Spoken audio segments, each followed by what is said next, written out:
नमस्कार बंधुरा काकली न्याचाराल ब्लगर आरो एकटी नतून भिडियोते सबाइके स्वागत। और आज के सकाल बेलाते ना ओपरे चले एसेछि और एखन थेकेई ब्लगटा शुरू करछि। और এই যে মানে ওপরের ভিডিও বা এই যে ঘরটা দেখানো ভিডিও আমি কিন্তু মানে সারা দিন আর করতে পারি না, বিকেল বেলাতে মানে সময় হয় না। তার কারণ হলো মিস্ত্রি দাদারা যেখান থেকে মোটামুটি কাজ হচ্ছে প্রতিদিনই আসছে আর ওনাদের যেতে যেতে সন্ধ্যা হয়ে যায়। আর আমার যে সারা দিনে কাজের চাপ থাকে, তো সেই সব চাপ সামলে এসে যে ভিডিও বানানো সম্ভব হচ্ছে না, তো সেজন্য সকালটাই কিন্তু একদম ভালো সময় আমার জন্য। তো বন্ধুরা আপনারা প্রায় মানে কমেন্ট করছেন বা জিজ্ঞাসা করছেন ভিডিওতে যে দিদিভাই ঘরের কাজ কত দূর এগোলো, কারণ অনেক দিন ধরে আর ভিডিও করা হয়নি। সেই আমি যা দেখিয়েছিলাম আপনাদের তখন এই হাফ কলম উঠেছিল আর হাফ দেয়াল গাঁথা হয়েছিল, মানে নিচের খানিকটা হয়েছিল। তো তারপর থেকে আর ভিডিওতে আসা হয়নি। তো এখন কিন্তু অনেকটা কাজ এগিয়ে গেছে, মানে মাঝখানে তো অনেকটা দিন চলে গেছে, মোটামুটি কাজ চলছে, কাজ কিন্তু অনেকটা এগিয়ে গেছে। মানে এই রুমটা একদম কমপ্লিট হয়ে গেছে। তখন যখন আপনারা দেখেছিলেন বুঝতে পারছিলেন না যে কোন দিকে কটা রুম বা কীরকম টাইপের হবে, এখন কিন্তু বেশ ভালো বোঝা যাচ্ছে, কারণ এই যে রুমটা এটা পুরোটাই ঘেরা হয়ে গেছে। এই জানালার কাজটা সব রেডি।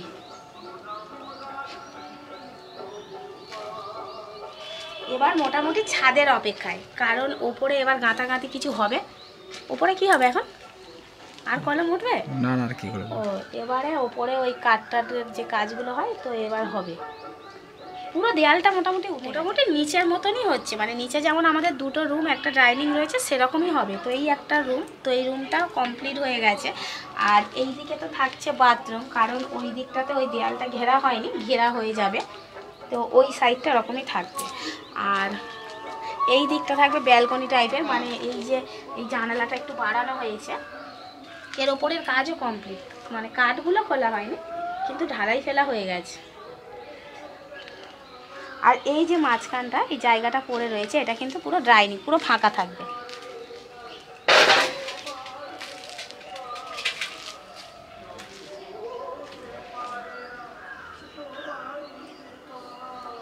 আর এদিকটাতে একটা রুম, মানে এটাও একটা রুম আর কি।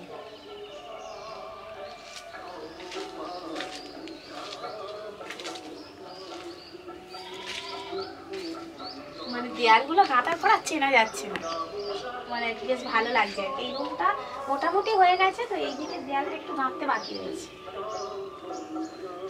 জানালাগুলোর কাঠটা খুললে ভালো বোঝা যাবে, তাই না? মানে ডিজাইনটা করা হয়েছে তো ওপরে। তো এই একটা রুম হয়ে গেল।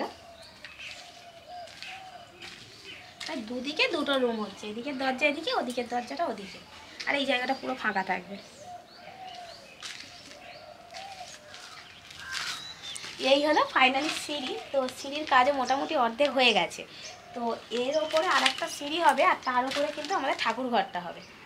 ঠাকুর ঘরটা সবার ওপরে হবে।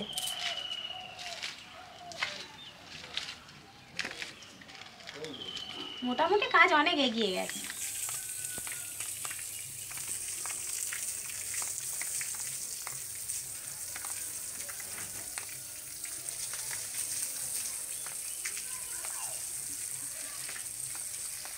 আপনাদের সাথে কথা বলতে বলতে কথা বলার ফাঁকে দেয়ালে জলটাও দিয়ে নিলাম। আর কি বলুন তো, শহরের দিকে হয়তো সব কাজকর্মগুলো কন্ট্রাক্টে দিয়ে দিতে হয়, তো সেজন্য আর ঘরের কোনো মানে লোকের কোনো কাজে হাত দিতে হয় না, এমনকি কোনো ঝামেলাগুলোও নিতে হয় না। তো আমাদের গ্রামের দিকে সেটা হয় না, আমাদের সমস্ত ঝামেলা নিজেদেরই নিতে হয়। তার কারণ হলো এই যে ইট বয়ে এনে দেওয়া, বালি চেলে দেওয়া, নানান রকম কাজ থাকে। মিস্ত্রি বলছে এটা এনে দাও, ওটা এনে দাও, বা তারপরে বাজার হাট তো রয়েছে, এমনকি ওনাদের খাওয়া দাওয়া সমস্ত ঝামেলা কিন্তু আমাদের ঘরের লোকেদেরই নিতে হয়।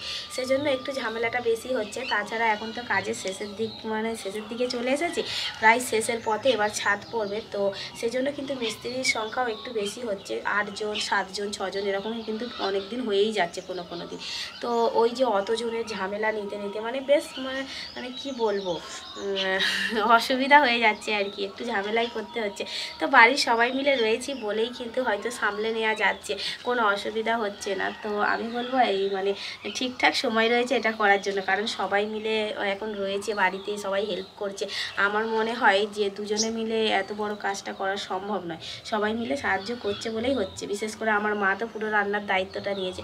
তো এই রকমই আবার আমাদের বড় যে গাছও লাগানো হচ্ছে আজকে থেকে, তো মারা বড় যে চলে গেছে, তো নানান সমস্যা। তো সত্যি কথা বলতে একটা ঘর করা কিন্তু মুখের কথা নয়, মানে প্রচুর দায়িত্ব থাকে আর কি। সেটা আমরা এই ঘরটা না বানালে হয়তো মানে বুঝতে পারতাম না। নিচের ঘরটা তো মা বাবারা করেছে, তখন তো আমার বিয়ে হয়নি, এমনকি তোমাদের দাদাভাই এখানে থাকতো না, তো কোনো কিছু বুঝতেই পারেনি যে কতটা কি পরিমাণে পরিশ্রম করতে হয়েছে। তো এই ঘরটা তো আমরা নিজেরা থেকে নিজেরা হাতে করছি, তো বুঝতে পারছি কতটা ঝামেলার, কতটা মানে দায়িত্ব নিতে হয় আর কি। তো যাই হোক, কাজটা যখন শুরু করেছি শেষ তো করতেই হবে, আপনারাও দেখতে থাকুন, খুবই ভালো লাগবে। আর মানে ঘরটা কেমন হচ্ছে, ঠিকঠাক রুমগুলো হচ্ছে কি না, মানে আমরা ঠিক আর কি আইডিয়া নিয়েছি কি না, সেটা কিন্তু অবশ্যই কমেন্ট করে জানাবেন।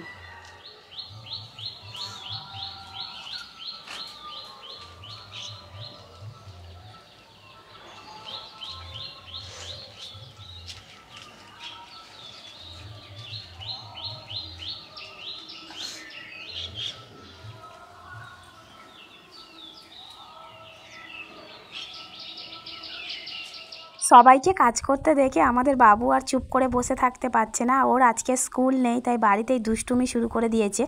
ওর বড় মার সাথে ও বালি চালবে, আর কি সুন্দর কাজ করছে দেখুন। আর এদিকে মা রয়েছে ওর পাশে, দেখছে, কোনো ভয় নেই। মানে এমনিতে বালির মধ্যে বাচ্চারা খেললে কিন্তু ভয় লাগে, কারণ চোখে টোকে ঢুকে যাওয়ার ভয় থাকে। তো মা আছে, দেখছে, ও একটু মানে ওর শখ হয়েছে আর কি, একটু কাজ করবে। তো যাই হোক, ও একটু করুক, মানে খেলার ছলে একটু শিখুক আর কি, যে বাড়ির সবার সাথে সাথে কাজ করতে হয়। তো ও কিন্তু আমাদের মতো লেগে পড়েছে কাজে। আর আমাদের কৃষিবও কিন্তু আগের থেকে অনেক ভালো হয়ে গিয়েছে, কারণ আগে যেভাবে দুষ্টুমি করতো বাড়িতে থাকায়, এখন কিন্তু আর অতটা করে না, কারণ ও সময় বা সুযোগটা পায় না। সকালবেলা স্কুলে চলে যাচ্ছে, তারপর অনেক বেলা হচ্ছে, বাড়িতে আসতে সময়টাই হয়। এখন পুকুরে সবাই মিলে জাল ফেলতে এসেছি, কারণ শীতের পর থেকে এখনও পর্যন্ত মানে পুকুরে একবারও জাল ফেলা হয়নি। আজকেই প্রথম জাল ফেলা, আর এতদিন মাছ কিনেই খাওয়া হচ্ছিল। তো ভাবলাম আজকের একটু জাল ফেলে দেখা যাক যে পুকুরে মাছ মানে কতটা বেড়েছে বা মাছ পড়ে কি না। আর আমাদের বাড়ির বা মিস্ত্রি দাদারা অনেকেই রয়েছে, তো মাছটা পড়লে খুব ভালো হবে, সেজন্য জাল ফেলছি। আর এদিকে আমাদের কৃষির খেলা করছে দেখুন একা একা।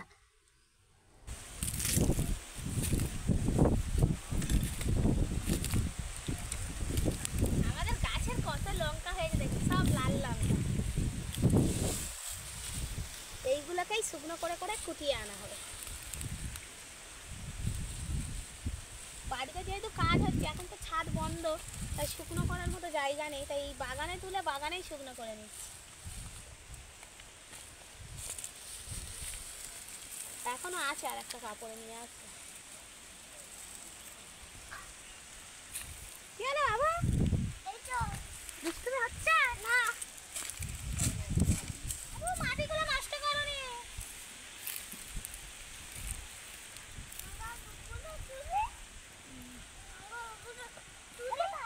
লঙ্কায় হাত দেবে না, হাত জ্বালা করবে না, চোখ জ্বালা করবে।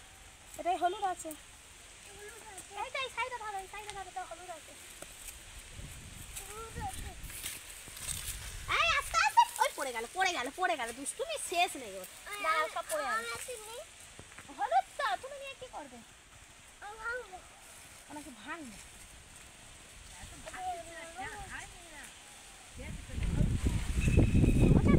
একদম বড় হয়, যা হয়েছে তুলে নি।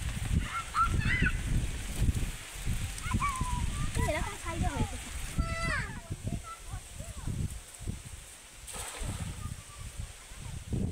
বাবু কোথায় এসেছো?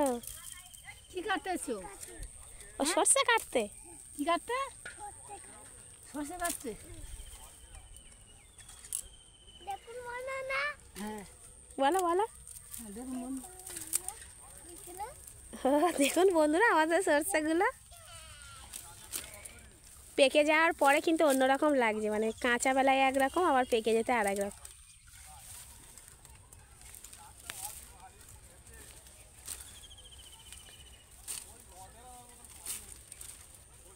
আর ওই যে মাঠ দিয়ে নিয়ে যাওয়া হবে।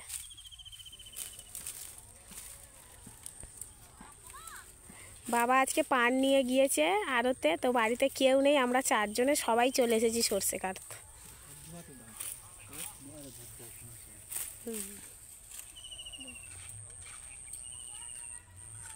সর্ষেগুলো দেখুন একদম মানে শুকিয়ে গেছে কাজের জন্য, মানে বাড়ি এত কাজে ব্যস্ত যে আসার আমরা সময় পাচ্ছিলাম না যে একটু কাঁচা থাকতে থাকতে কেটে নেবে। একদম শুকিয়ে গেছে। তো এইবারে কাটতে হবে, এবার না কাটলে সব ঝরে পড়ে যাবে।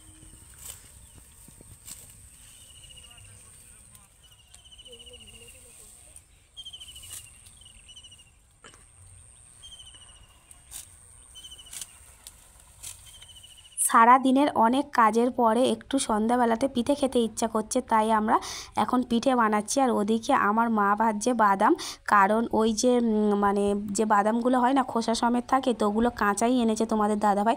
তো একদিকে ওগুলো ভাজা হচ্ছে আর একদিকে ভাজা পিঠে হচ্ছে। তো বন্ধুরা, আজকের মতো ব্লগটা এখানেই শেষ করছি।